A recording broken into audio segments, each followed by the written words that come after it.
अब यम का पास ही दंड देगा इसे।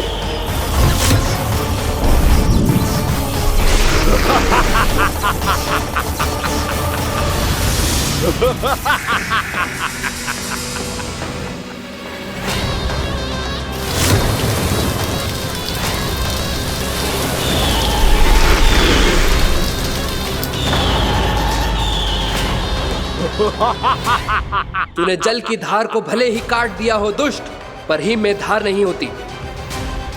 अब मेरी हिम शक्ति तुझे जमा कर नष्ट कर देगी।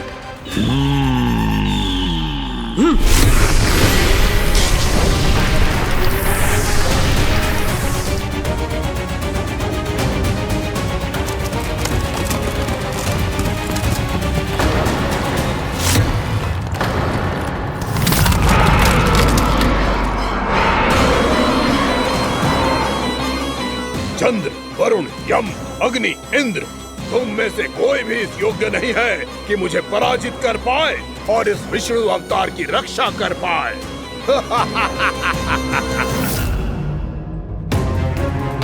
इस असुर को देवता कुछ ना बिगाड़ पा रहे हैं। अब क्या होगा खाना का? बकासुर, मैं अपनी किरणों की ताप से तुझे छलनी छलनी कर दूंगा।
पुत्र कार्तिकेय, इस असुर के उदर को फाड़कर अपने पिता के सखा श्री कृष्ण को मुक्त कराओ पुत्र।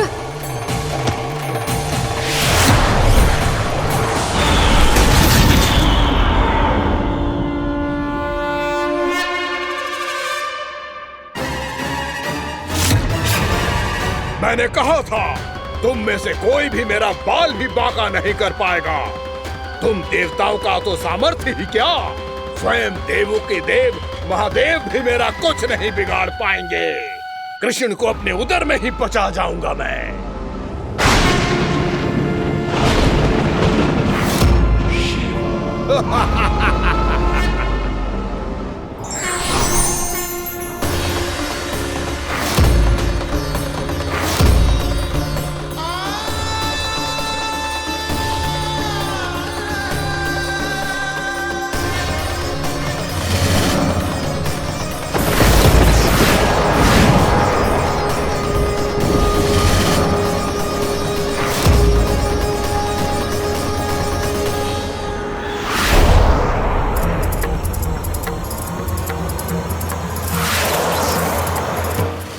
शिव शंकर का त्रिशूल है। एक ही बार में इस असुर का प्राण ले लेगा ये।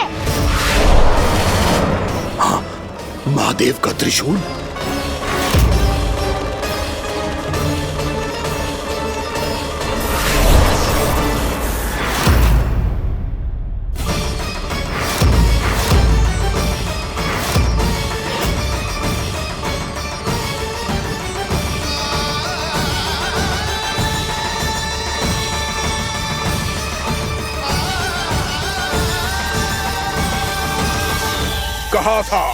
कहा था मैंने, स्वयं महादेव भी मेरा कुछ नहीं बिगाड़ सकते। अजय हूं मैं, अजय।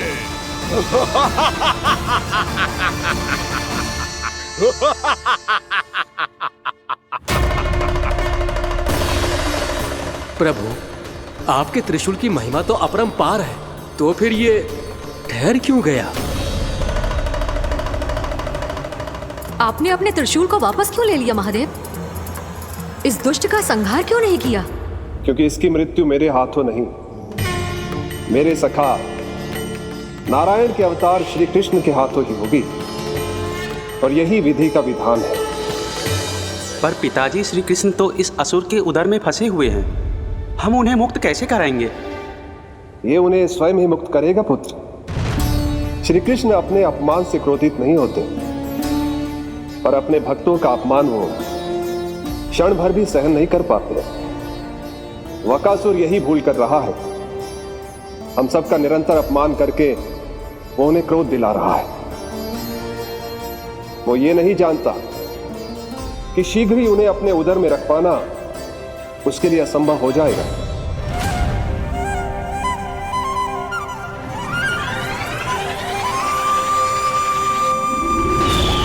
क्या हुआ महादेव?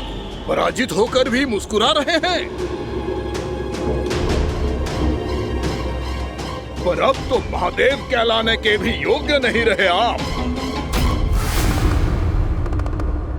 असफल देवताओं की इस अयोग्य सेना को लेकर चले जाइए यहाँ से। ना ये मेरा सामना कर सकते हैं और ना ही आप। मेरी शक्ति के सामने आप अक्षम हैं महादेव।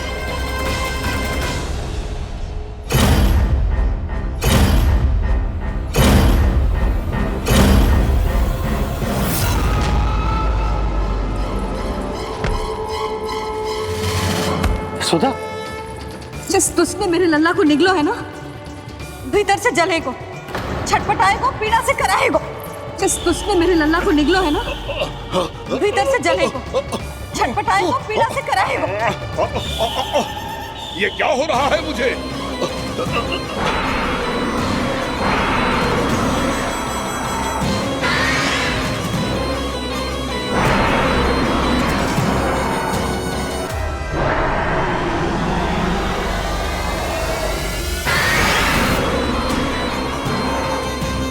मुझे ऐसा क्यों लग रहा है जैसे भीतर से जल रहा हूं मैं? ये क्या हो रहा है मुझे?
हे प्रभु, मैंने ऐसे कौन से कुकर्म किए थे कि मुझे ऐसी मृत्यु प्राप्त हुई? और ऐसे कौन से सुकर्म किए थे? क्या आपके हाथों से मुझे मोक्ष प्राप्त हुआ है प्रभु? में स्मरण करो, हे जरीस की पुत्र वक्कासुर। स्मरण करो, कैसे अपने पिता की तरह अभिमान से भरे हुए थे तुम। स्मरण करो, कैसे हमें पराजित करने के लिए पूरी सृष्टि को संकट में डाल दिया था तुमने, और हमें विवश होकर पराजय स्वीकार करनी पड़ी थी। स्मरण करो, कैसे तुमने देवराज इंद्र का छत्र चुरा लिया था। पर यह सब भी पर्याप्त नहीं था वक्कासुर। तुम्हारे पापों का घड़ा तब भरा था जब तुमने देवी गंगा के जल में साधना करते हुए जजाली मुनि की तपस्या में व्यवधान डाला था।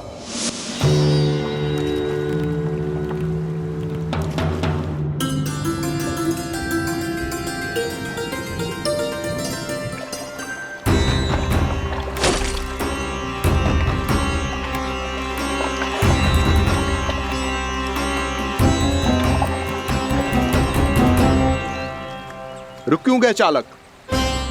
नौका को आगे की ओर ले चलो। आगे बढ़ना उचित नहीं होगा महाराज। यहाँ से कुछ ही दूरी पर जालजली मुनि तपस्या कर रहे हैं। तो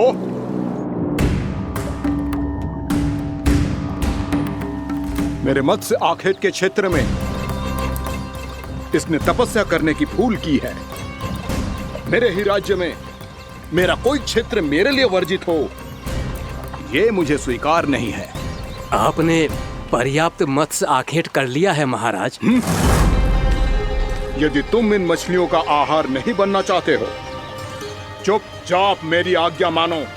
क्षमा, क्षमा महाराज।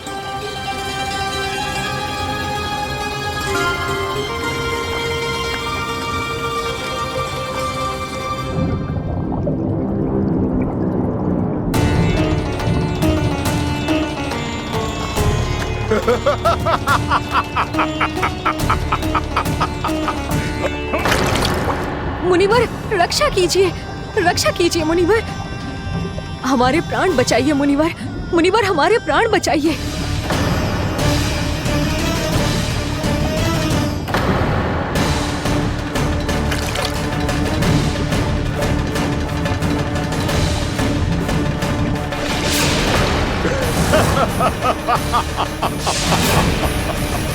ठहर जाओ असुरराज। इन मछलियों को हानि ना पहुंचाओ। क्यों मुनि? अब मछलियां पकड़ने के लिए मुझे तुमसे आज्ञा लेनी पड़ेगी। तुमने तपस्या करने से पहले किससे आज्ञा ली थी? मां गंगा से, इस जल में रहने वाली सभी मछलियों से। इस उपकार के बदले इन सभी मछलियों को रक्षा करने का वचन दिया था। इसीलिए असुरराज, मैं शांति से कह रहा हूं, इस स्थान को अशुद्ध ना करो। चुपचाप यहां से चले जाओ, नहीं तो इसका परिणाम अच्छा नहीं होगा।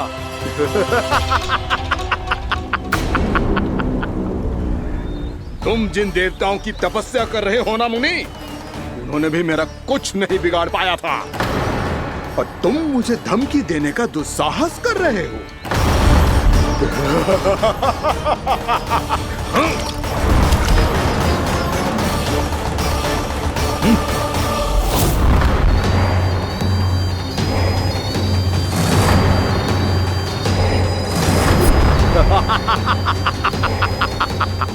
मूर्ख, विचारों से तो तू राक्षस है ही, और स्वभाव से उस बगुले की तरह है जो भूख ना होने पर भी उन निर्दोष मछलियों को आहार बनाता रहता है। इसलिए अभी इसी क्षण से तू वकुला का जीवन जिएगा। ये मेरा श्राप है, ये मेरा श्राप है।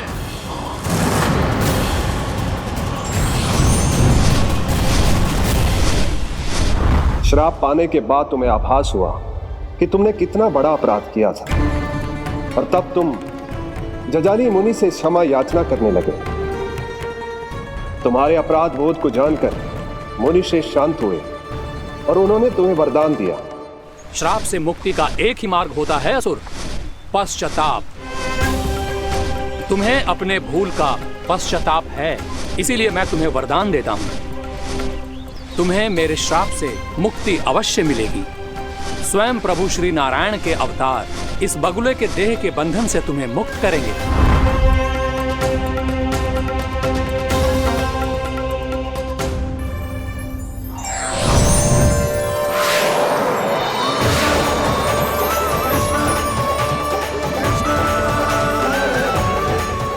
हम स्वीकार करें प्रभु।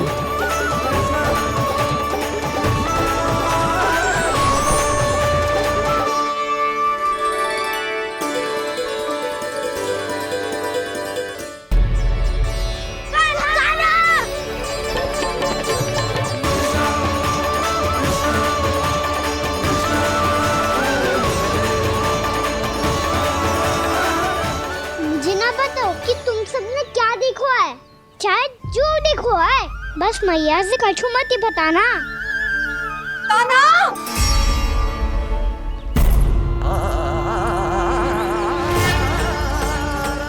कान्हा! मेरा लल्ला!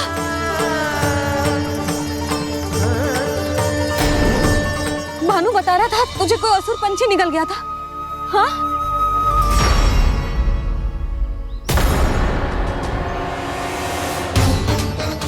हे नारायण, ये क्या है?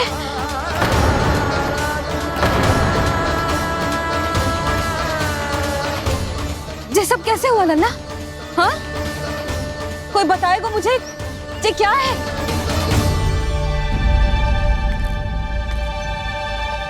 श्रीधामा, मधुमंगल, चिची को सब कुछ बता दो। ये असुर पक्षी मुझे निगलने वाला था रानी भाभी, तभी अंतिम क्षण में कान्हा ने आके मुझे बचा लियो। और ये असुर पक्षी ने कही कि यह है वृंदावन का राजकुमार, नंदराज का लल्ला। इसके होते कोई भी वृंदावन वासियों को हानि ना पहुंचा सकते। रानी भाभी, कान्हा ने अपने प्राणों की चिंता ना करी और इस क्रूर राक्षस से भिड़ गयो और इस राक्षस पक्षी ने इसे निगल लियो। इतना पर्याप्त है भोला काका, सब कुछ बताने की आवश्यकता नहीं है। ये सब देख के सारी बालक मंडली इतनी व्याकुल हो गई कि सबने अपने प्राण अर्पित कर दिए और इस असुर पक्षी से कहे कि हमें खा लो और हमारे सखा को छोड़ दो। इन बालकों का पराक्रम देख के सभी देवतागण यहाँ आ गए और उनके हृदय भी पिघल गए और उन्होंने इस राक्षस पक्षी से युद्ध करके इसे मार गिराया। देवताओं के राजा इंद्र के वज्र का प्रहार तो मैंने अपनी आंखों से देखा है ताई जी। और फिर उसके बाद अग्निदेव ने अग्निवस्त्र का प्रहार किया। जय ना काकी, वरुण देव, कार्तिकेय, यमदेव सबने मिलके युद्ध किया इस राक्षस से।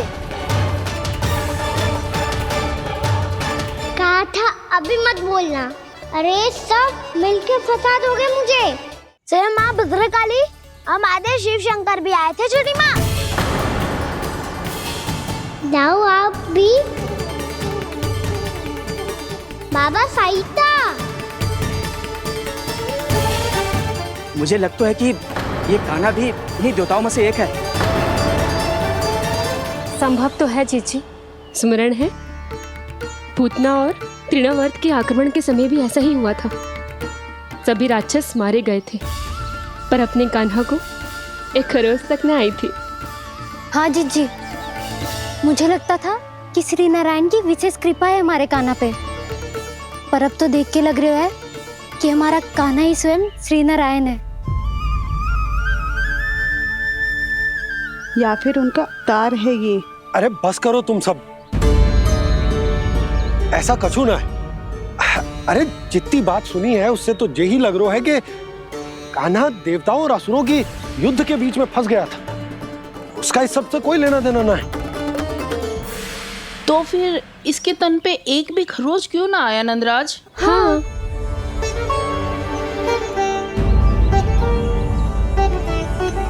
है काकी, खरच तो है। दिखा लल्ला। भैया बात पीड़ा आ रही है, कुछ करो ना। चिकोपिया भी ना अति करती है। श्री नारायण का अवतार हो तो इतनी तनिक सी खरोच पे ऐसे रो तो क्या? बस बहुत होगा। अब तो तुम सबने सीमा ही पार कर दी है। कभी से श्री नारायण बुलाते हो, कभी श्री नारायण का अवतार। तनिक कछु हो ना जाता है कि तुम सब कहानियां बुनने लगती हो। जे बस साधारण सा बालक है, मेरा लल्ला है जे, इसे भगवान मत ही बनाओ।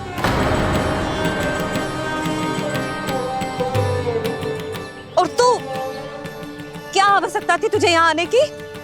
हाँ, वो भी मुझे बिना बताए। मेरे साथ छल करके आए हो तू। अब तू घर चल, ऐसा दंड दूंगी ना कि मैया बहुत पीड़ा हो रही है। मैया बहुत पीड़ा हो रही है मैया। हाँ नन्ना, तू घर चल, मैं तुझे औषधि लगा दूंगी। हल्दी का लेप लगाऊंगी ना, झट से ठीक हो जाएगा।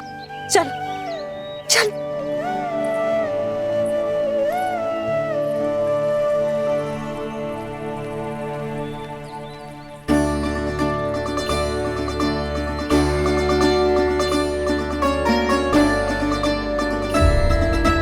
मैया बहुत पीड़ा हो रही है मैया।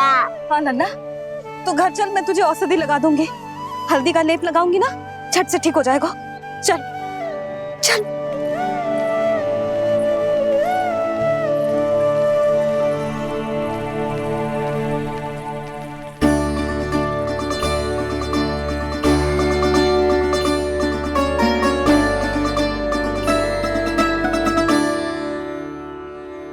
बस लल्ला बस, रो मत।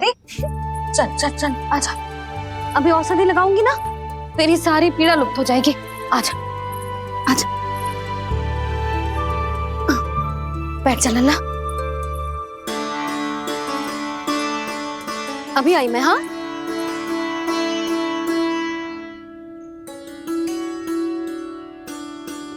मैया।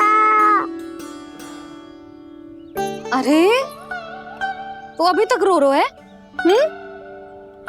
क्या कह रही थी सारी गोपियां? बता।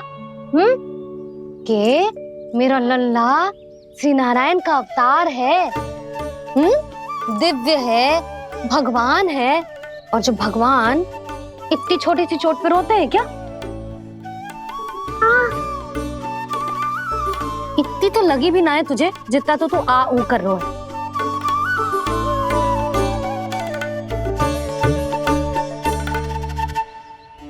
आओ ना, करूंगो। आप ऐसे दुलार थोड़ी करोगी। ओहो, वृंदावन का गौपालक जो इतनी छोटी सी चोट पे रोता है ना, गोप बालकों का मुखिया इतनी छोटी सी चोट पे रोता है। मेरा लल्ला तो सबसे शक्तिशाली है, जो इतनी छोटी सी चोट तो क्या बड़े बड़े राक्षसों से भी ना घबराता है। हाँ, एक बार में सबको समाप्त कर देता है कि ना? हाँ मैया, यदि कोई राक्षस वृंदावन की ओर तेरी दृष्टि करके आएगा, तो सबसे पहले कान्हा को सुरक्षा में खड़ा पाएगा। फिर चाहे जो बाल बन के आए या बगुला बन के।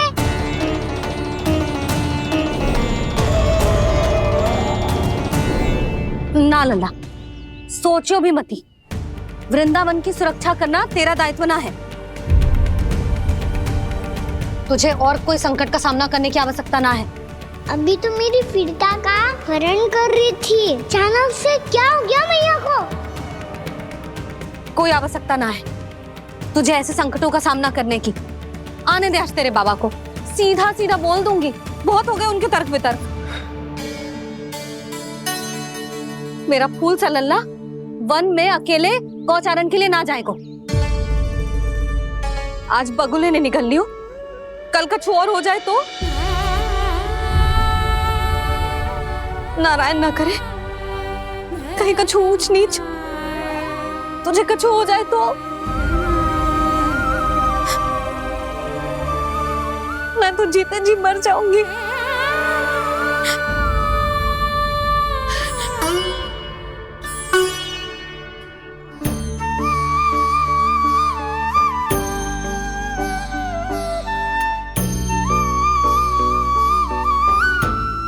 लल्ला की वीर मैया इतनी से बात तो रोती है क्या? क्या करूं कान्हा, तुझे ऐसे बार बार संकट के मुंह में जाते हुए ना देख सकती मैं। तो फिर मैया मैं वचन देता हूँ, आज के बाद मैं गौचारण के लिए तभी जाऊंगा जब आप आज्ञा दोगी। पक्का? छल ना करेगा ना मेरे साथ? मैंने कब छल करो मैया? अच्छा ठीक है, ना करूँ छल। यदि आपसे पूछे बिना बाहर निकलो तो तो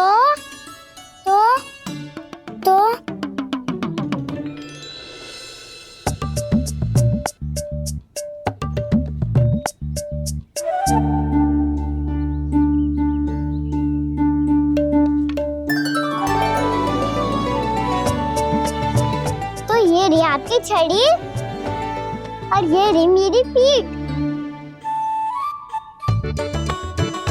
ठीक, बिना तापर तोड़।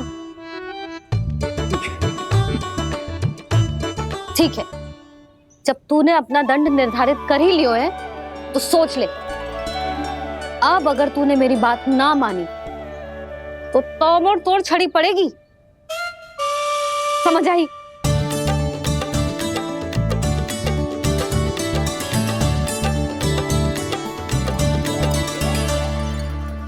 अच्छा ही है कि कान्हा कुछ दिन घर ही रहे। आज वन में जो हुआ है अवश्य कंस ने ही करवाए हुए वो सब।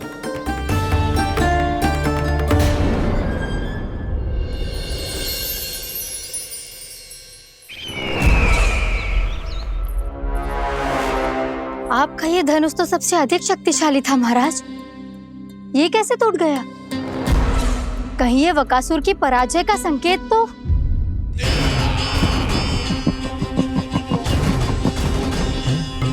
प्राप्ति, लगता है तुम्हें शुभ समाचार मिला नहीं।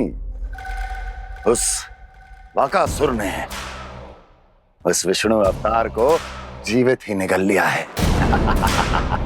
अरे अब तक तो उस नन्हे से बालक को पचा भी चुका होगा वो। उसके तन में रक्त बनकर वो विष्णु अवतार और उसकी शक्तियां दौड़ रही होंगी। क्षमा कीजिए महाराज। क्षमा कीजिए, इस अशुभ से मुख से शुभ समाचार आने दो। माथे के बल को ढीला करो, चेहरे पर मुस्कान लाओ और कहो, महाराज,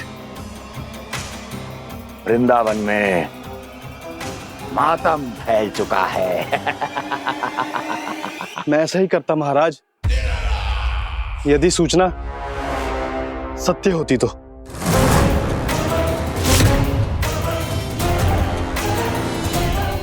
कहना क्या चाहते हो? एक क्षण में सूचना उगलो, अन्यथा मेरा योद्धा बकासुर विष्णु अवतार की तरह तुम्हें भी जीवित निकल जाएगा। आने दो। बकासुर मारा गया महाराज, बकासुर मारा गया महाराज, बकासुर मारा गया। बकासुर मर चुका है? असंभव। असंभव। बकासुर ने उस बालक को निगल तो लिया था, पर उसकी सुरक्षा करने के लिए सभी देवता वहां प्रकट हो गए, पर फिर भी कोई बकासुर का सामना नहीं कर पाया। और फिर क्या हुआ? वो बालक स्वयं ही बकासुर के उदर से बाहर आ गया और उसकी चोंच तोड़कर उसकी हत्या कर दी।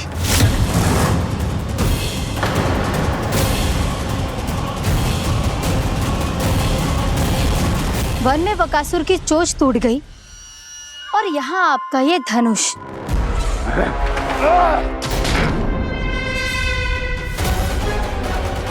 केवल नहीं टूटा तो आपका ये भ्रम महाराज। क्षमा कीजिएगा महाराज, आपका भ्रम टूटना आवश्यक है। आवश्यक है आपको यह आभास होना कि उस विष्णु अवतार को पराजित करने के लिए आपके साधारण योद्धाओं में वो सामर्थ्य नहीं है। वत्सासुर, पूतना, तृणावर्त, बकासुर,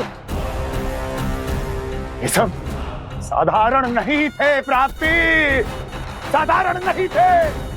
फिर तो ये और भी अधिक चिंता का विषय है महाराज, क्योंकि इसका अर्थ तो यही हुआ कि वो विष्णु अवतार कुछ अधिक ही असाधारण है और उसका सामना करने के लिए और उसे मिट्टी में मिलाने के लिए आपको एक ऐसे अस्त्र की आवश्यकता है जो उसके सामने ना झुके और ना ही टूटे।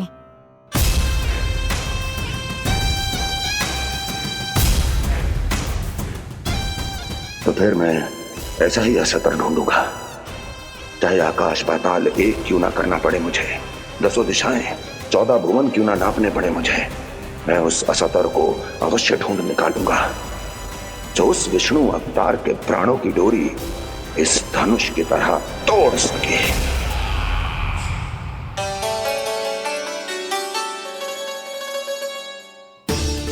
थैंक्स पापा, मैंने मैया को वचन दिया है कि जब तक नहीं चाहेंगी मैं वन नहीं जाऊंगा। इसलिए आप मुझे मारने के लिए कोई शक्तिशाली असुर ढूंढने में व्यस्त रहो। कुछ दिन तब तक मैं व्यस्त रहूंगा अपनी मैया की सेवा करने में।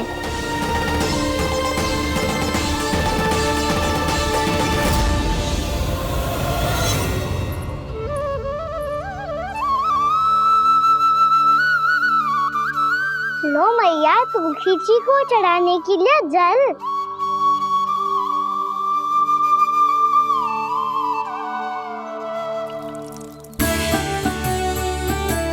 लो मैया, और आटा।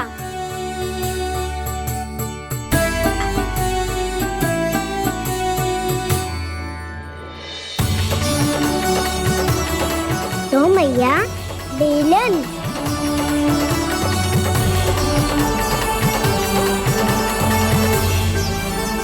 ले, तनिक खा ले। ओ मैया, भूख ना लगी है।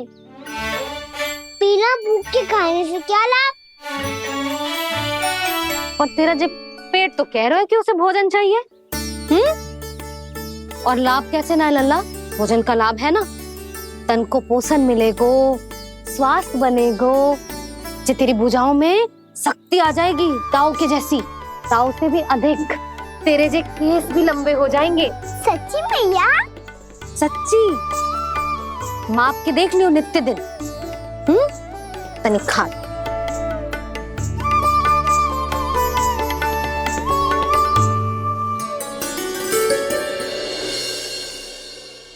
मान के मैया का कहना, छक के भोजन खाते हैं, नित्य मापते भुजा केश, पर ज्यों का त्यों ही पाते हैं।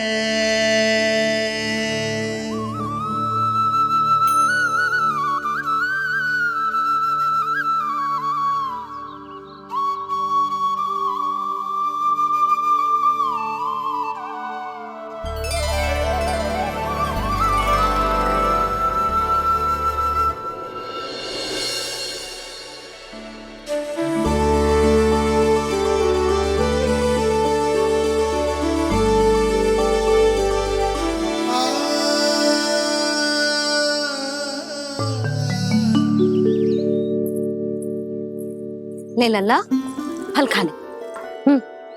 ना, मुझे ना खाने फल वल। क्यों?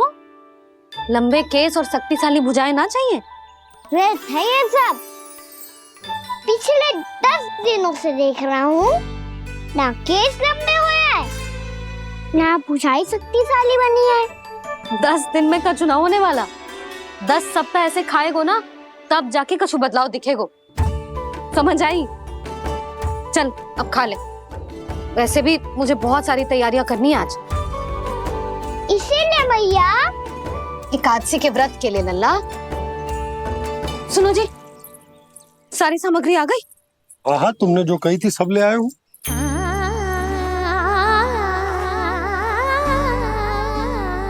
इसमें नारियल तो है ही ना, उसके बिना मैं एकादशी की पूजा कैसे करूंगी? यशोदा, मैंने भोला से कह दिया, वो लेकर आते ही होगा। घबराओ मत। कैसे ना घबराओ जी, आपको पता है ना एकादशी का व्रत मेरे लिए कितना महत्वपूर्ण है। पता है। अरे इसमें तो दिए भी ना है। दिए ना है? अब मैं अभी लेकर आता हूँ। आप रहने दो, मैं ही लेके आती हूँ। भक्त भोला राम के यहाँ से है।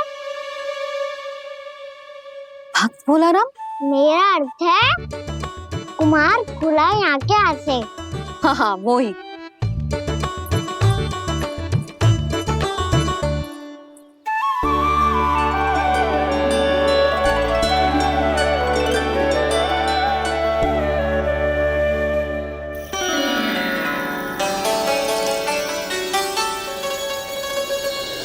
श्री हरि, श्री हरि, मेरे श्री हरि।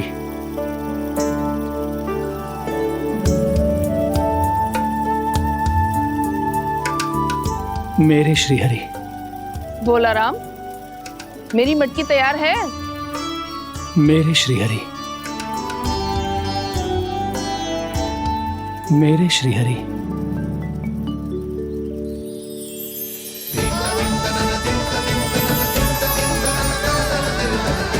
भोला राम,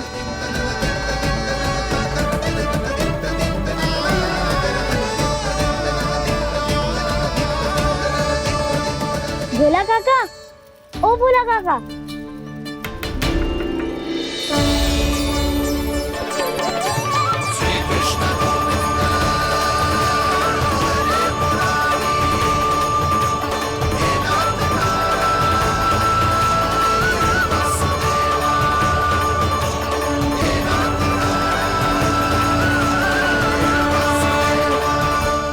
अरे श्री हरि प्रसन्न हो गए। मेरे श्री हरि आ गए, मेरे भगवान आ गए। मेरे श्री हरि आ गए, मेरे भगवान आ गए। मेरे श्री हरि आ गए, मेरे भगवान आ गए। मेरे श्री हरि आ गए, मेरे भगवान आ गए। मेरे भगवान आ गए, मेरे घर मेरे भगवान आ गए।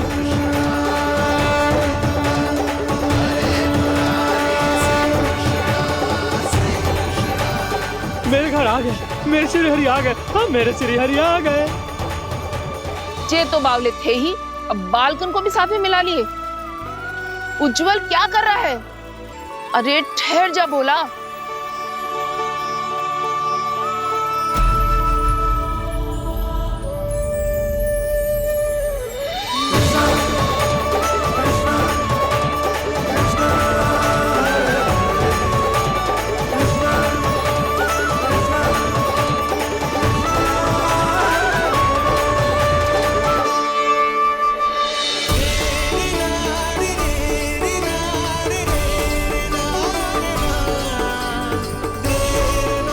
प्रेम से बुलाओ, आएंगे हरि भी।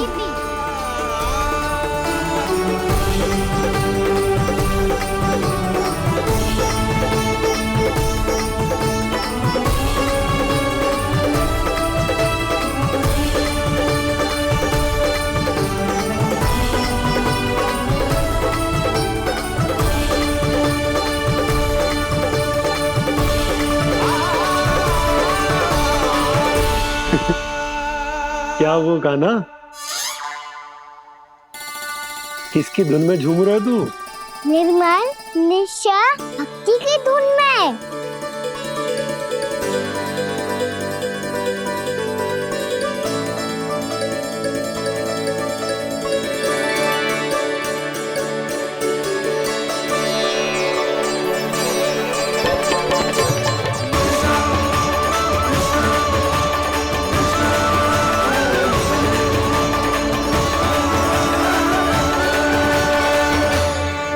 अरे क्या हो गया इन्हें? बावले हो गए हैं क्या? ठहरो, कोई आवश्यकता ना है ऐसे बावलों की तरह नाचने की।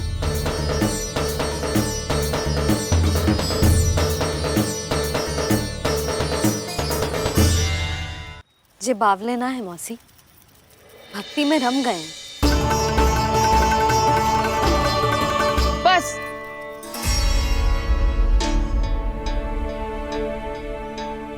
हम सब कब से खड़े हैं यहाँ, पर तुम्हें कुछ ध्यान ही रहा है।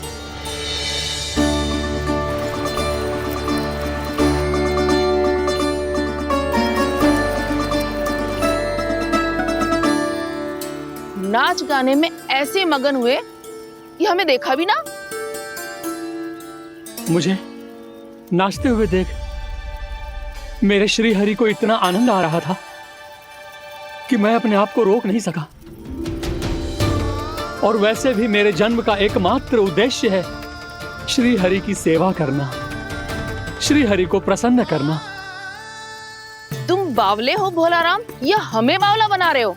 श्री हरि और तुम्हें देख रहे हैं? हाँ, अभी वो यहीं थे, देख रहे थे। भोला काका, आपने भी ना अति कर दी। अब हमें भी बताओ तनी, कहाँ थे श्री हरि?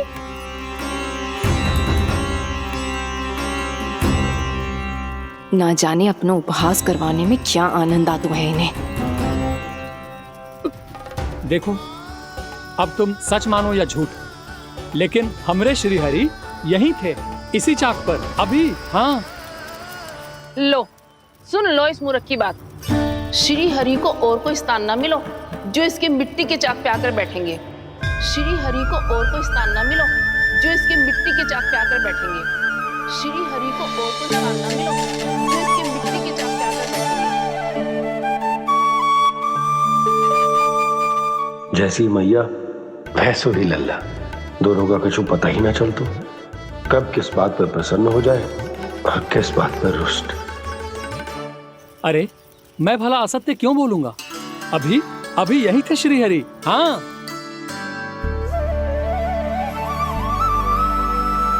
हाँ, जैसे श्री हरि को तो कोई कार्य है ही ना, वो तो आतुर होके बैठे रहते हैं कब तुम हरि हरि बुलाओ और वो दौड़े चले आए।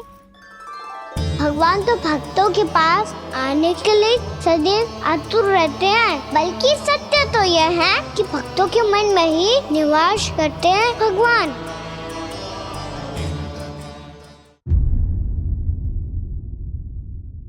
अरे मैं भला असत्य क्यों बोलूंगा? अभी अभी यही थे श्रीहरि। हाँ,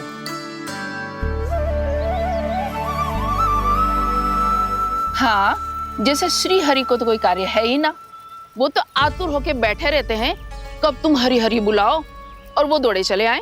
भगवान तो भक्तों के पास आने के लिए सदैव आतुर रहते हैं, बल्कि सत्य तो यह है कि भक्तों के मन में ही निवास करते हैं भगवान।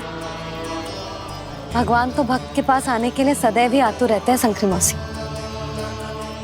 बल्कि सच्ची बात तो ये है कि भगवान हमारे मन में ही निवास करते हैं। कम से कम तू तो इसे बढ़ावा मत दे जशोदा। जब देखो जब हरि नाम की रट लगाए रहते है।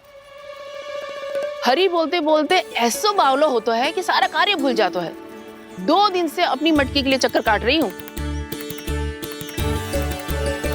अभी तो एक चक्कर और लगाना होगा आपको। आपकी मटकी तैयार हो गई है, अभी लाता हूँ।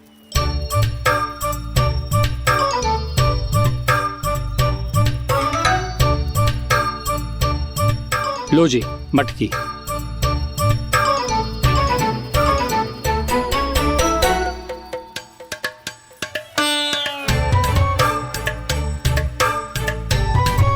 इस कच्चे मटके का क्या करूं मैं? हाँ?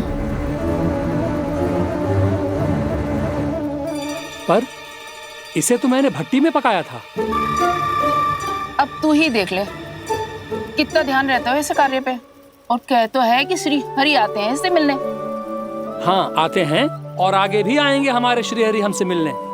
और आके मोक्ष देंगे, है ना? मांगूंगा तो मोक्ष भी दे देंगे, मांगूंगा तो मोक्ष भी दे देंगे, मांगूंगा तो मोक्ष भी दे देंगे। अभी तो ये बता कि तू मुझे मेरी मटकी कब देगो? और मेरी मांग कब पूरी करोगे भोला राम जी?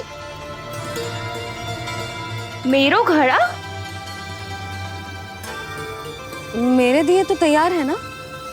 कल एकादशी की पूजा और व्रत के लिए। एकादशी का व्रत? हाँ, एकादशी का व्रत।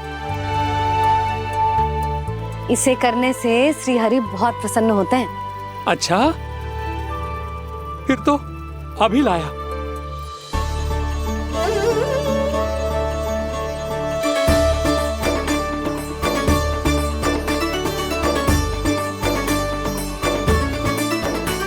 लो जी आपके दिए।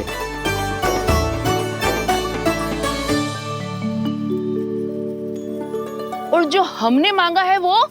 बाकी सब शेष द्वादशी के दिन मिलेगा, क्योंकि कल मैं भी एकादशी का व्रत रखूंगा, क्योंकि कल मैं भी एकादशी का व्रत रखूंगा, क्योंकि कल मैं भी एकादशी का व्रत रखूंगा।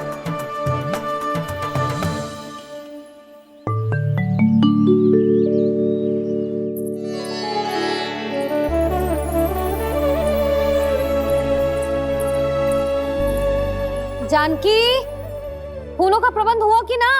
हाँ भाभी, जे रहे। सदैव विलंब कराती है। पर भाभी इस बार तो फूल समय से ही लाई थी। क्या हुआ जशोदा? अभी तो पूजा की तैयारी ना हुई? देखो ना मौसी, ये जानकी ना कुछ छूट ही जाता है इसके कारण। एकादशी की पूजा और व्रत आते ही जसोदा भाभी इतनी वग्र हो जाती है। ऐसो क्या होगा इस पूजा में?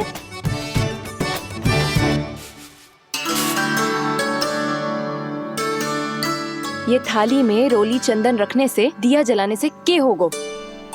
आपको पता भी है एकादशी का व्रत क्यों रखते हैं? क्या महत्व है इसका? लो, जे तो मैं जसोमती रानी से पूछना भूल ही गया। पर हाँ भगवान, मेरे लिए इतना ही पर्याप्त है कि इस व्रत को रखने से मेरे श्रीहरि हमसे प्रसन्न हो जाएंगे।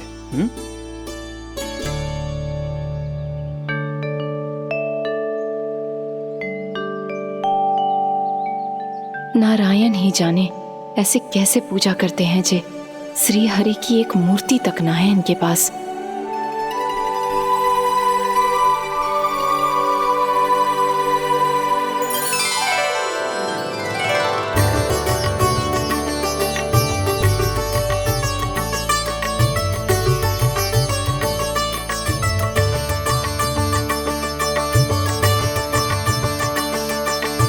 प्रभु, न तो मेरे पास मूर्ति है और ना तो इस व्रत के विधि विधान के बारे में मुझे जानकारी है और ना ही मुझे इसके महत्व के बारे में जानकारी है, पर फिर भी मैं करना चाहता हूं।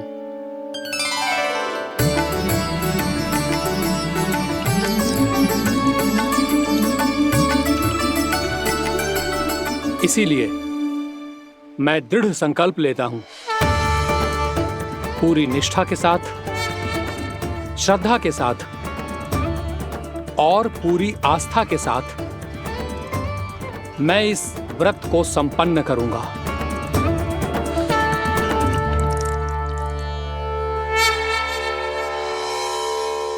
हम संकल्प लेते हैं कि एकादशी के व्रत को पूरी निष्ठा के साथ संपन्न करेंगे।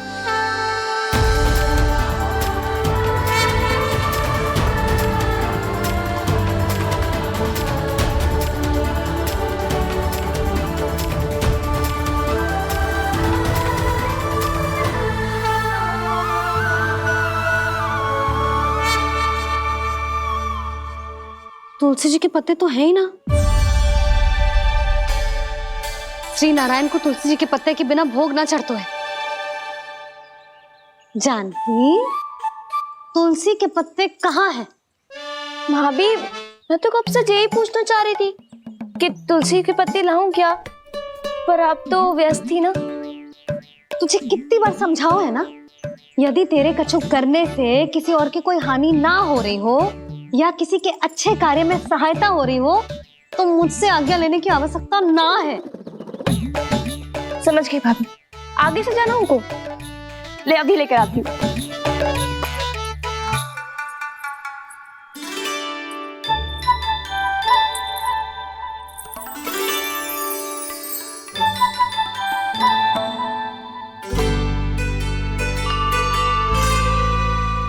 ताऊ, आपने पहले ये व्रत करो है? आपको इसका महत्व पता है? भाभी चलो। जानकी, तुमने ये व्रत करो है? फिर तुमको इसका महत्व पता है? सुमति जी, आपको पता है इसका महत्व? कान्हा, क्यों तंग कर रहे हो सबको? मैया, सबने करो ये व्रत, मुझे भी करना है।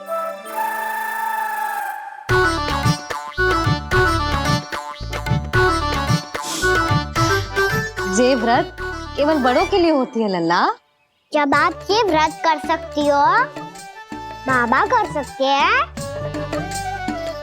ये सारी गोपियां कर सकते हैं, वो भी कर सकते हैं, तो मैं क्यों ना कर सकता? क्योंकि तू कल तक भूखा ना रह पाएगा लल्ला। जब भक्त रह सकते हैं, फिर मैं क्यों नहीं रह सकता? मेरा अर्थ है कि नारायण के भक्त मैया, मैया मान जाओ ना, मुझे करने दो ना ये व्रत। अपनी लल्ला पे आप विश्वास ना है आपको? विश्वास है। अच्छा ठीक है, तू भी कर ले।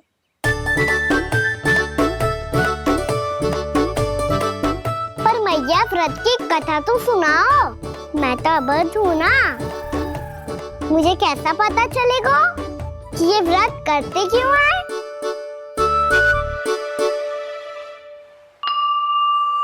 प्रभु, मुझ अबोध को कैसे पता चलेगा कि इस व्रत का क्या विधि विधान होता है और क्यों रखा जाता है और इसका महत्व क्या होता है? मुझे तो आप ही बता सकते हैं प्रभु। जब व्रत कर रहे हैं तब उसका महत्व भी पता होना चाहिए ना। बताओ ना मैया, क्यों रखते एकादशी का व्रत? इसके लिए तो तुझे एकादशी की कथा सुननी होगी। सुनेगो ना?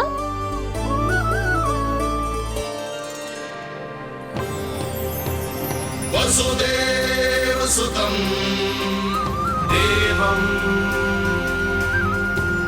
कंसचाणूरमर्दनम् श्रीहरि, यशोद परमानन्दम् कृष्णं वन्दे जगद्गुरुम्। वाह प्रभु, अपने भक्तों को एकादशी व्रत का महत्व समझाने का अच्छा उपाय खोज निकाला है आपने।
अब सब जन एकादशी के व्रत की कथा ध्यान से सुनना, तभी जे व्रत पूरा माना जाएगा। समझो लल्ला?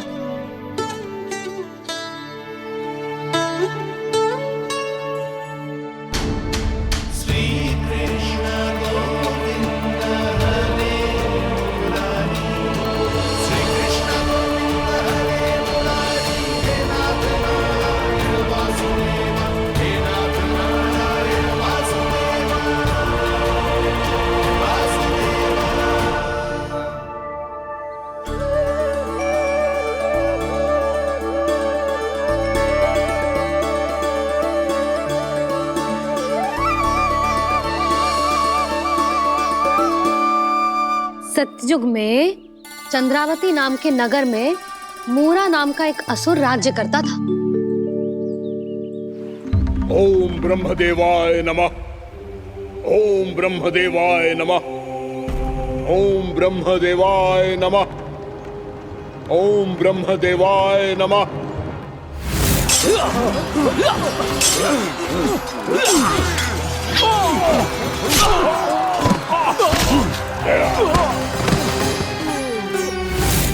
ओम ब्रह्मदेवाय नमः। ओम ब्रह्मदेवाय नमः। जब उसने देवताओं के हाथों असुरों की पराजय देखी, तब वो वरदान पाने के उद्देश्य से ब्रह्मा जी की तपस्या करने चला गया।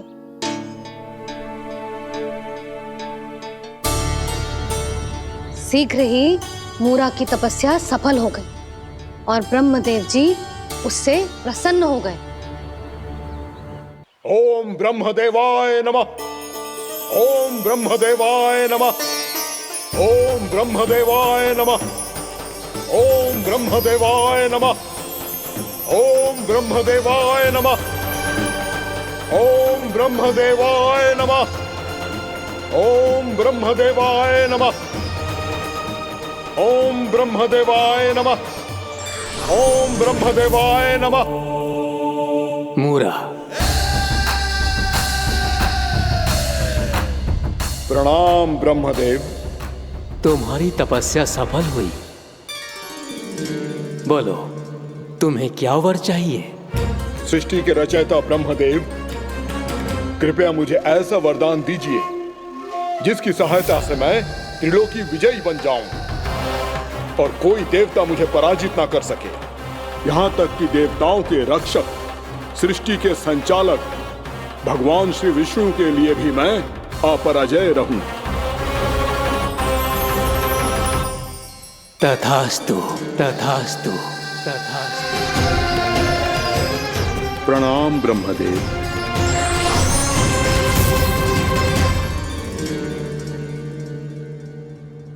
ऐसा वरदान पाकर मूरा बहुत अभिमानी होगा।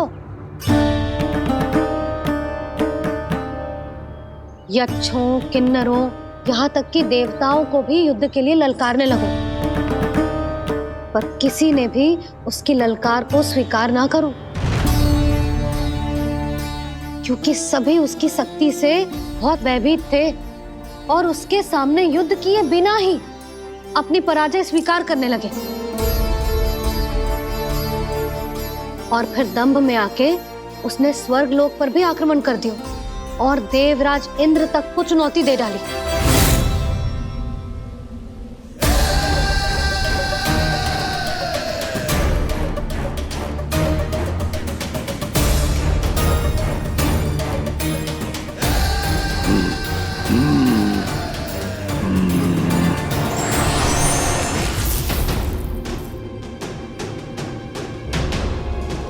मैं प्रतीक्षा कर रहा हूं देवराज, क्या उत्तर है तुम्हारा?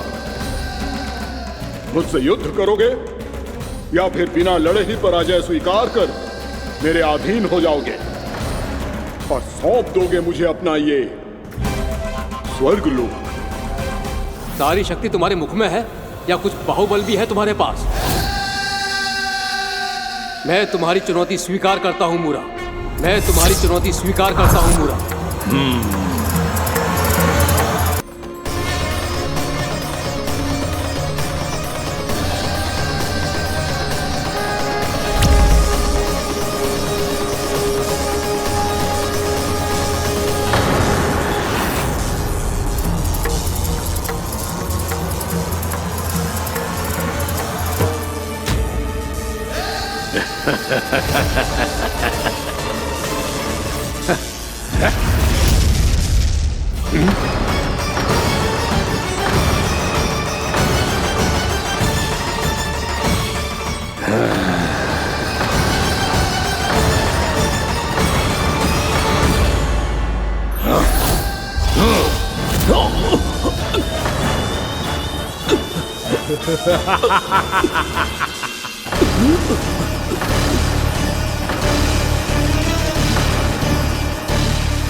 खैरिए देवगण, असुर राज मूरा को ब्रह्मदेव का आशीर्वाद प्राप्त है।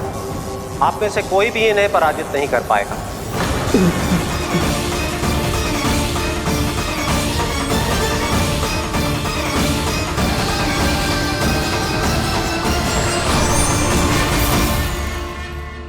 एक अवसर और देता हूं देवराज, युद्ध या अधीनता,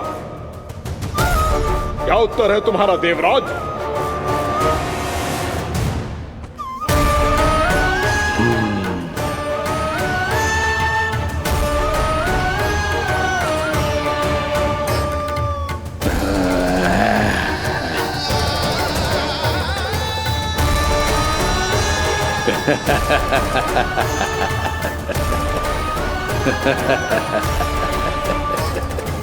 इंद्र और सभी देवताओं ने मूरा के आतंक में आके उससे भयभीत होके अपना सिंहासन छोड़ दियो। अब मूरा स्वर्ग का अधिपति बन गयो और शीघ्र ही उसने अन्य सभी असुरों को स्वर्ग में निवास करने के लिए आमंत्रित कर दियो। और इस प्रकार से वो धीरे धीरे तीनों लोकों का सम्राट बन गयो। उसे किसी ने रोका नहीं मैया? ना लल्ला, इतना साहस किसी में था ही ना। और फिर जे निश्चित करने के लिए कि भविष्य में किसी और असुर की मृत्यु ना हो, वो यमराज पे भी विजय प्राप्त करने के लिए यमलोक की ओर प्रस्थान कर दियो। वो तो अपने आप को और सभी असुरों को अमर बनाना चाहता था। पर देवता और यमराज भी उसकी जो योजना समझ गए थे, इसीलिए उसके आने से पहले ही सारे देवताओं ने श्री नारायण से सहायता के लिए गुहार लगाई। अब केवल आप ही कुछ कर सकते हैं प्रभु। अभी तो मूरा केवल त्रिलोक का स्वामी है, और यदि उसने यमलोक भी जीत लिया तो वो जीवन को ही नियंत्रित नहीं करेगा प्रभु, वो मृत्यु का भी स्वामी हो जाएगा। ऐसे में पहले सृष्टि का संतुलन तो नष्ट होगा प्रभु, और फिर स्वयं सृष्टि ही नष्ट हो जाएगी। ऐसा नहीं होगा यमदेव, नियति ऐसा होने ही नहीं देगी। विधि रचेगी खेल और मैं बनूंगा माध्यम। असुर राज मुरा का सामना मैं करूंगा। बस आप मुझे चुनौती देने के लिए उसे तैयार कर लीजिए, चाहे उसके लिए आपको साम दाम दंड भेद कोई भी उपाय क्यों ना अपनाना पड़े।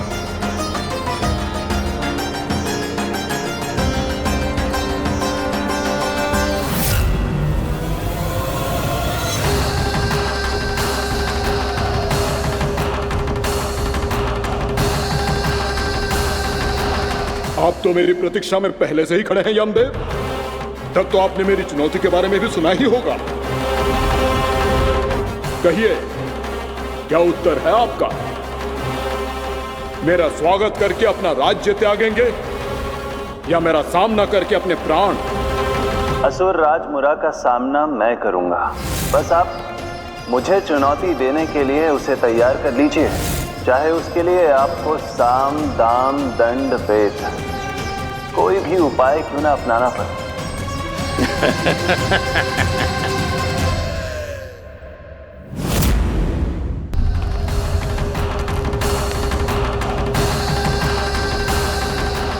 आप तो मेरी प्रतीक्षा में पहले से ही खड़े हैं यमदेव। तब तो आपने मेरी चुनौती के बारे में भी सुना ही होगा। कहिए, क्या उत्तर है आपका? मेरा स्वागत करके अपना राज्य त्यागेंगे या मेरा सामना करके अपने प्राण? हे असुर श्रेष्ठ, मैं आपकी अधीनता स्वीकार करने के लिए तैयार हूं। बस एक विनती है मेरी। शर्त को विनती का नाम देकर पहलाना चाहते हो मुझे यमराज? असुर राज मूरा के सामने शर्त रख पाओ, इतना सामर्थ्य नहीं है तुम में। इसका आभास है मुझे असुरराज, पर मैं आपकी अधीनता स्वीकार करूं इससे पहले आपको स्वामी धर्म का पालन करना होगा। मेरे पुराने स्वामी के क्रोध से मेरी रक्षा करनी होगी आपको। कौन है तुम्हारा पुराना स्वामी? भगवान श्री नारायण। और छोटी माँ मूरासुर को तो श्री नारायण से भी रक्षा का वरदान प्राप्त था ना? यही तो श्री नारायण की लीला थी बलराम। पर वो राक्षस अपने दम में जे समझ ही ना पाओ कि वो क्या भूल करने जा रहा है। अब पहुंच गो भगवान श्री नारायण को चुनौती देने के लिए।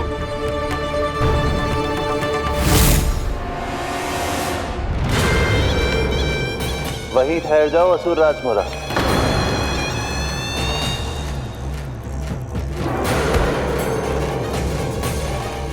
यहाँ क्यों आए?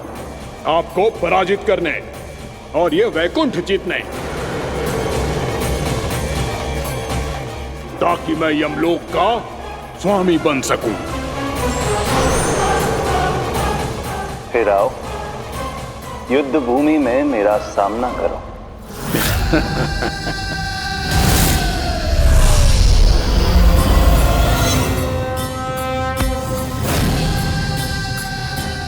ये नहीं जानते कि इनसे ना हारने का वरदान तो मैं पहले ही प्राप्त कर चुका हूं, इसलिए युद्ध ठीक से आरंभ हो पाए उससे पहले ही इन्हें जीत लूंगा मैं।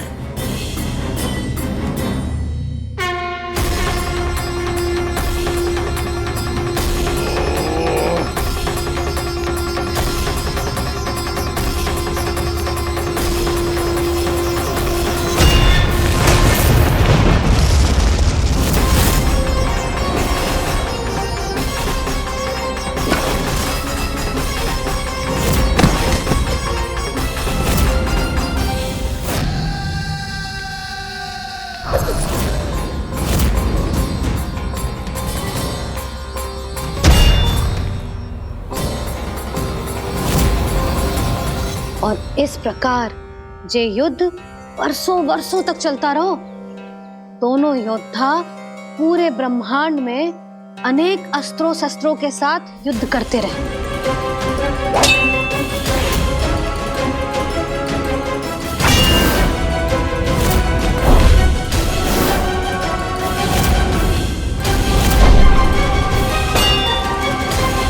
फिर क्या हुआ मैया?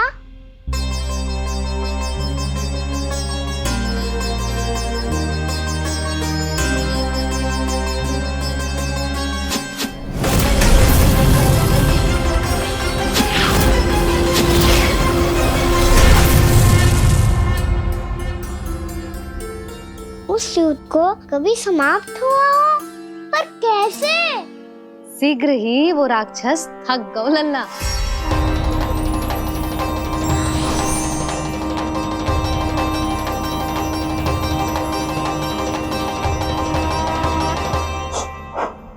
खड़े खड़े देख क्या रहे हैं नारायण?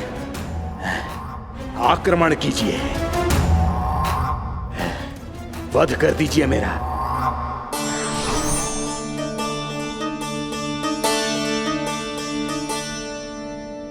मैं तुम्हारी वीरता से प्रभावित हूं, इसीलिए इतनी थकान की स्थिति में मैं तुम जैसे वीर पर आक्रमण नहीं करूंगा। जाओ विश्राम करो। यदि फिर से युद्ध करने की इच्छा हो तो तुम्हारा स्वागत होगा।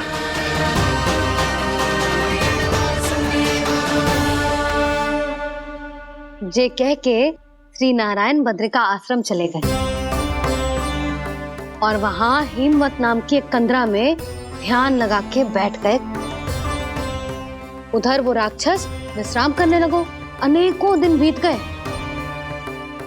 और अब वो राक्षस मूरा फिर से स्वस्थ होके बलवान हो गया था। उसने अपनी सारी शक्ति फिर से प्राप्त कर ली थी। श्री नारायण ने उस पर दया करी थी, पर वो फिर से श्री नारायण को छलने को तैयार होगा।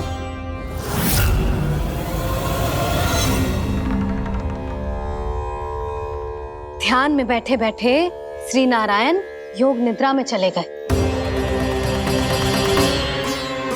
पर दुष्ट मूरा इसी अवसर का लाभ उठा के उनकी कंदरा में घुस आयो ताकि वो सोते हुए श्री नारायण पे आक्रमण कर सके।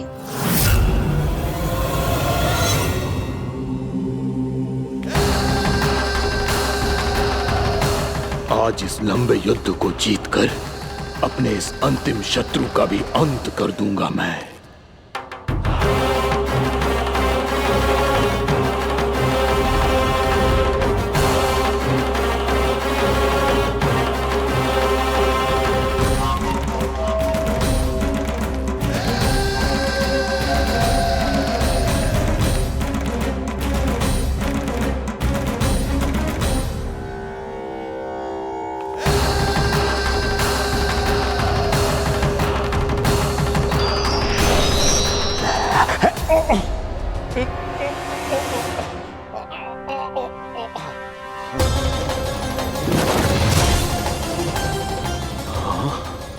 दुष्ट राक्षस,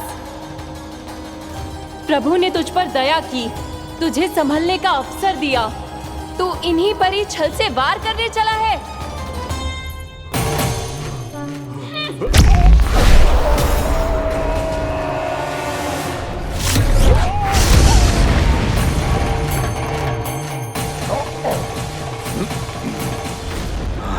मैं अजय हूँ, मुझे कोई पराजित नहीं कर सकता। ब्रह्मा का वरदान है मुझे। तूने नारायण से अपराजय होने का वरदान मांगा था मूर्ख, उनकी शक्ति से नहीं। ध्यान से देख, मैं तेरी मृत्यु हूँ, मृत्यु।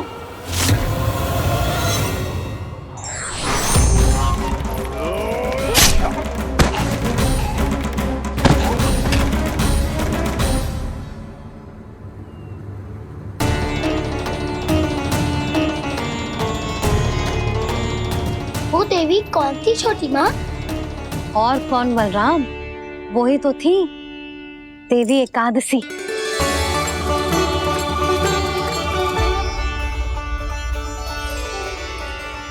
मुझे क्षमा कीजिए प्रभु, आपकी आज्ञा के बिना ही युद्ध करके आपके शत्रु को मृत्यु के घाट उतार दिया।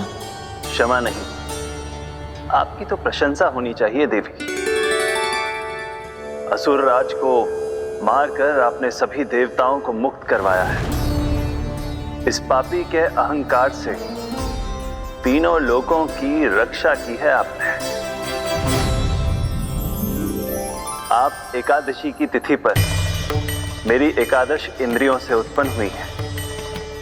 इसीलिए मेरे सभी भक्त आपको उत्पन्न एकादशी के नाम से जानेंगे। सभी तिथियों में आपका स्थान सर्वश्रेष्ठ होगा। जिस तरह आपने राक्षस के आक्रमण से मेरी रक्षा की है, उसी प्रकार एकादशी के दिन व्रत करके जो भी भक्त आपकी कथा सुनेगा, मैं स्वयं उसकी रक्षा करूंगा। जो आपकी पूजा करेगा उसे मेरी विशेष कृपा प्राप्त होगी और उसके साथ साथ उसे मिलेगा धन, सिद्धि और मोक्ष।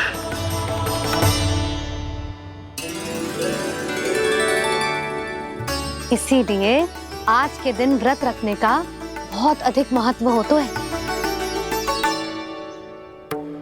बोलो एकादशी मैया की जय। बोलो श्री नारायण भगवान की जय।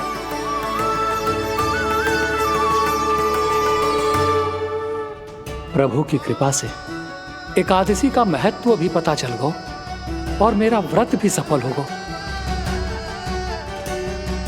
अभी नहीं भूला राम, एकादशी का व्रत पूरी तरह तभी सफल होता है जब द्वादशी के दिन उसे पूरा किया जाता है।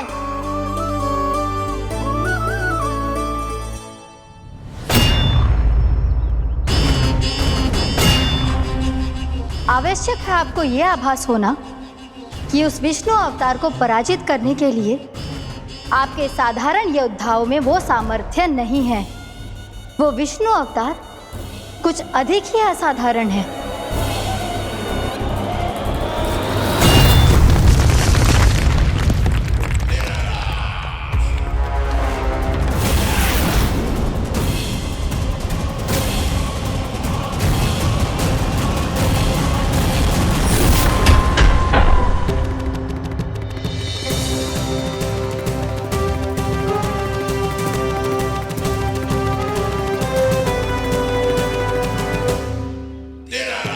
अब मैं दिखाऊंगा उस विष्णु अवतार को असाधारण शत्रु क्या होता है।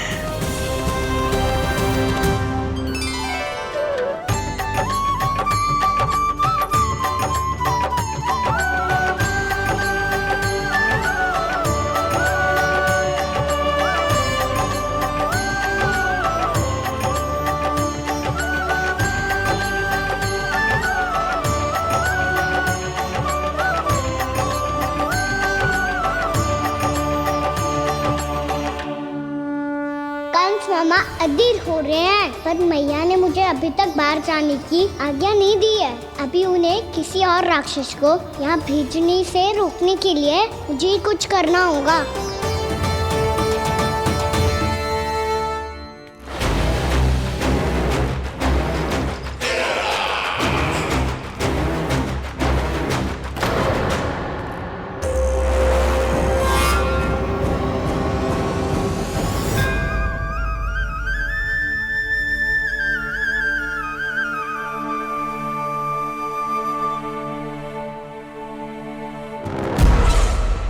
कौन हो तुम? बचपन से ही मुझे मारने का सपना देख रहे हैं, सिर्फ मुझे ही नहीं पहचानते।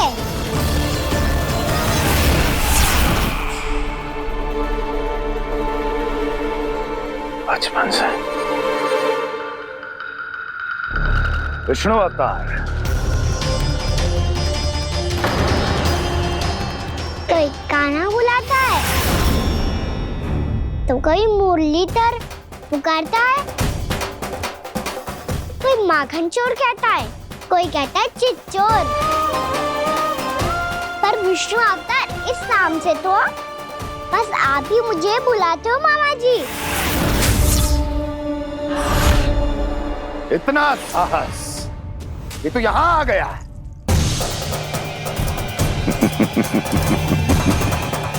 यहां आ तो गया तू विष्णु अवतार, किंतु यहां से जीवित नहीं जाएगा। तेरे शीश को तेरे धड़ से अलग कर दूंगा मैं।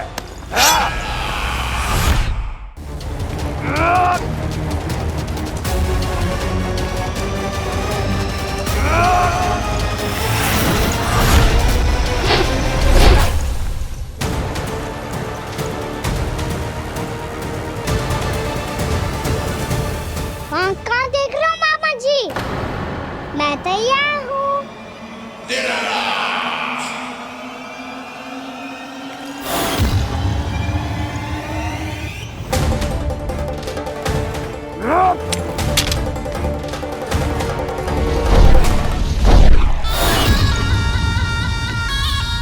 मामा जी, आप सदैव इसी तरह क्रोध में रहते हो क्या?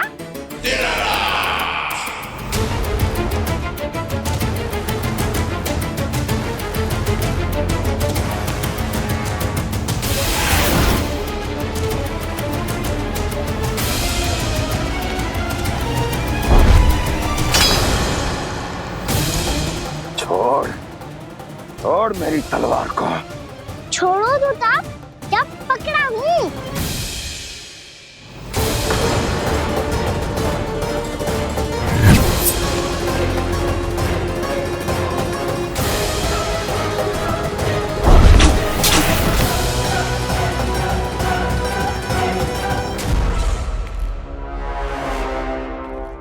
मामा जी,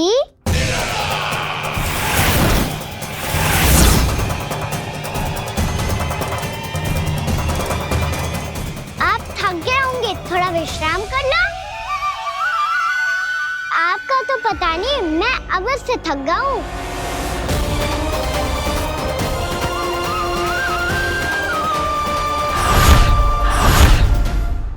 मेरे सिंहासन पर बैठने का तू साहस? अभी तो बस अभ्यास कर रहा था मामा जी। भविष्य में मुझे तो बैठना है यहाँ। आपने बल प्रयोग करके से अपने पिताजी से छीना था। मैं आपसे छीन लूंगा। जो छल और बल से लिया जाए वो अधिक समय तक टिकता नहीं है मामा जी।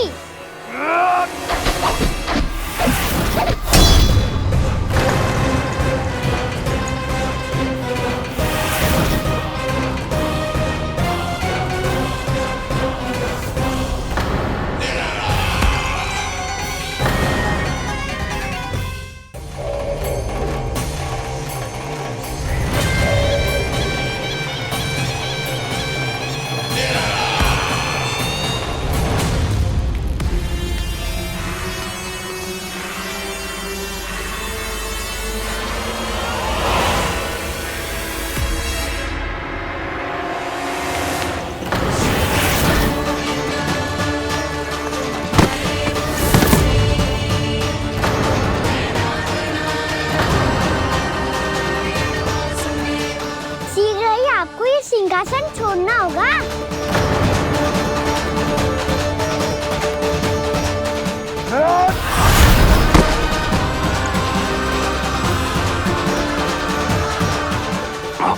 वो मेरा सिंहासन छीनना चाहता। वो आ रहा है, वो आ रहा है। सैनिकों, दुर्जन, बंद कर दो सभी द्वार और झरों के, सब के सब। इसकी हर संभावना पर इतना कड़ा पहरा बिठा दो कि ना तो कोई महल के भीतर आ सके, ना तो बाहर जा सके। मुझे महल की चप्पे चप्पे की सूचना चाहिए। जाओ।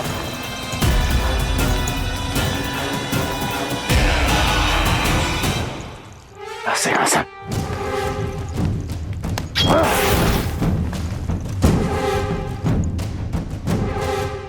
अब आ, दुष्ट मायावी, ए छलिया विष्णु अवतार, मैं कंस तेरी प्रतीक्षा कर रहा हूँ। देखता हूँ मेरे सिंहासन पर कैसे बैठता है तू। मुझे तो बस कुछ समय चाहिए था, वो मिल गया। अब करते रहिए आप प्रतीक्षा।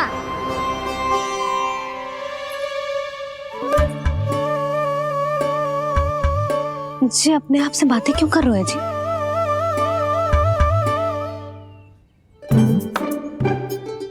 आप मुस्कुरा क्यों रहे हो? ना कछु ना। बताओ क्यों मुस्कुरा रहे हो? तुम्हीं पर गए हैं जी।